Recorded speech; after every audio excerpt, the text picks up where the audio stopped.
ભરૂચ શહેરની ઐતિહાસિક અને રાષ્ટ્રીય ધરોહર તરીકે ઓળખાતી જુમ્મા મસ્જિદ ફરી એકવાર વિવાદોના કેન્દ્રમાં આવી છે. છેલ્લા 6 મહિનાથી ચાલી રહેલા ભારે ગજગ્રાહ વચ્ચે સોમવારે સવારથી પુરાતત્વ વિભાગ દ્વારા મંજૂરી વિના કરવામાં આવેલા વધારાના બાંધકામને દૂર કરવાની મેગા ડ્રાઈવ હાથ ધરવામાં આવી હતી. આ કડક કાર્યવાહી દરમિયાન મસ્જિદના પાછળના ભાગે આવેલા એક દરવાજાને તંત્ર દ્વારા સીલ કરી દેવામાં આવ્યો છે. ભરૂચ શહેરની ઐતિહાસિક અને રાષ્ટ્રીય ધરોહર તરીકે ઓળખાતી જુમ્મા મસ્જિદ ફરી એકવાર વિવાદોના કેન્દ્રમાં આવી છે. છેલ્લા 6 મહિનાથી ચાલી રહેલા ભારે ગજગ્રાહ વચ્ચે સોમવારે સવારથી પુરાતત્વ વિભાગ દ્વારા મંજૂરી વિના કરવામાં આવેલા વધારાના બાંધકામને દૂર કરવાની મેગા ડ્રાઈવ હાથ ધરવામાં આવી હતી. આ કડક કાર્યવાહી દરમિયાન મસ્જિદના પાછળના ભાગે આવેલા એક દરવાજાને તંત્ર દ્વારા સીલ કરી દેવામાં આવ્યો છે. મળતી માહિતી મુજબ આ ઐતિહાસિક સ્મારક પરિસરમાં જરૂરી મંજૂરી લીધા વગર વધારાનું બાંધકામ કરવામાં આવ્યું હોવાની વ્યાપક ફરિયાદો ઉઠી હતી. ઉચ્ચ સ્તરે તપાસ બાદ નિયમોનું ઉલ્લંઘન કરીને બનાવવામાં આવેલા વજૂખાનાના બાંધકામને તોડી પાડવાની પ્રક્રિયા શરૂ કરાઈ હતી. આ કાર્યવાહીને પગલે સ્થાનિકોમાં ભારે ચર્ચા જાગી છે. જોકે સમગ્ર મામલે સંબંધિત વિભાગોના સત્તાવાર નિવેદન બાદ જ વધુ વિગતો સ્પષ્ટ થશે. ઓપરેશન દરમિયાન કાયદો અને વ્યવસ્થાની સ્થિતિ ન બગડે તે માટે ભરૂચ બી ડિવિઝન પોલીસ સહિતનો મોટો પોલીસ કાફલો ઘટના સ્થળે તૈનાત કરી દેવાયો હતો. પોલીસના ચુસ્ત બંદોબસ્ત વચ્ચે અધિકારીઓએ શાંતિપૂર્ણ માહોલમાં ડિમોલિનેશનની કામગીરી પૂર્ણ કરી હતી. જુમ્મા મસ્જિદને લઈને છેલ્લા કેટલાક સમયથી ભારે વિવાદ ચાલી રહ્યો છે. કેટલાક સંગઠનો દ્વારા એવો દાવો કરવામાં આવ્યો છે કે આ સ્થળ પ્રાચીન જૈન સ્મારક અને શ્રી ચક્રધર સ્વામીનું જન્મસ્થળ છે. આ મુદ્દે છેલ્લા 2.5 વર્ષથી વિવિધ સ્તરે રજૂઆતો, ઉગ્ર વિરોધ પ્રદર્શનો અને ઉપવાસ આંદોલનો પણ થઈ ચૂક્યા છે.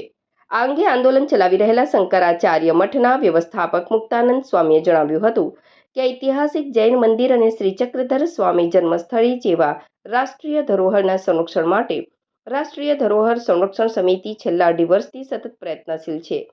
કલેક્ટરને આવેદનપત્ર આપવાથી માંડીને ઉપવાસ જેવા કાર્યક્રમો પણ કરાયા છે.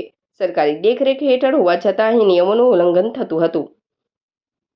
તાજેતરમાં જ કલેક્ટર અને એએસઆઈ ના અધિકારીઓ સાથે થયેલી બેઠક બાદ આ સકારાત્મક કાર્યવાહી શરૂ થઈ છે, જે આવકારદાયક છે.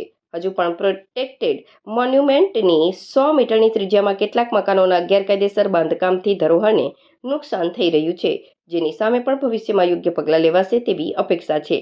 સમગ્ર સમાજ આ ધરોહરના સાચા મહત્વને સમજે અને સરકારી નિયમોનું પાલન કરે તેવી અપીલ છે. જય શ્રી રામ.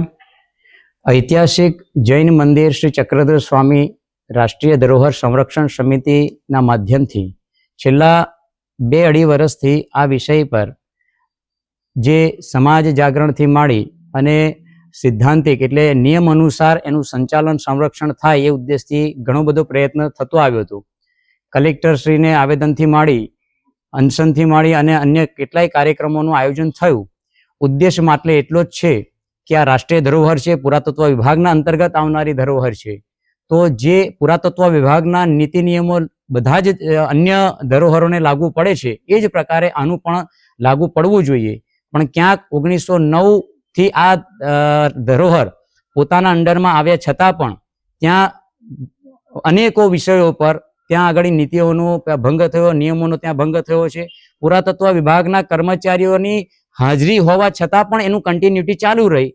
એ ઉદ્દેશથી અમારે 2 દિવસ પહેલા પણ કલેક્ટરશ્રીને સમિતિના માધ્યમથી મળવાનું થયું. વિસ્તારથી વાત થઈ. ઈએસઆઈના અધિકારીઓને પણ ત્યાં ઉપસ્થિત કરવામાં આવ્યા હતા અને એમની સામે પણ જે કંઈ પણ વાત થયા પછી આગળ થોડા ઘણા કામો થયા હતા, પણ કેટલાક મહત્વના જે કામો હતા જે આજ દિન સુધી નહોતા થયા, જે આજે કંઈક અંશે એની શરૂઆત થઈ છે. અને એ શરૂઆત ક્યાંક ને ક્યાંક રાષ્ટ્રીય ધરોહરની સુરક્ષા અને સંરક્ષણ માટે થઈને એક પહેલ સારી છે. પણ હજુ પણ કેટલીક એવી બાબતો છે, 100 મીટરની અંદરમાં આવનારા જેટલા પ્રોટેક્ટેડ સ્થાનોના જે મકાનો છે તે એ પણ ક્યાંક ને ક્યાંક ખોટી રીતે નિર્માણ થયેલા છે, પ્રોટેક્ટેડ મોન્યુમેન્ટને નુકસાન કરનારી સ્થિતિમાં છે. તો એના માટે પણ આગામી સ્થિતિ થશે એવી અપેક્ષા છે. પણ ફરી એકવાર ઉદ્દેશ્ય માત્ર ને માત્ર રાષ્ટ્રીય ધરોહરનું સંરક્ષણ છે અને એ ઉદ્દેશની અંદર જે મૂળ આ ધરોહર જૈન મંદિર, ચક્રધર સ્વામીનું જન્મસ્થળી, એ ઉદ્દેશને ક્યાંક ને ક્યાંક કેન્દ્રમાં રાખીને છે. સમાજ સમાજ મૂળ ઉદ્દેશને સમજે, જાણે અને નીતિઓનું પાલન કરાવવા માટે થઈને સમગ્ર સમાજ કાર્યક્રમોને સંમતિ આપે અથવા તો એમાં જોડાય. એ જ વસ્તુ ભારત માતા કી જય.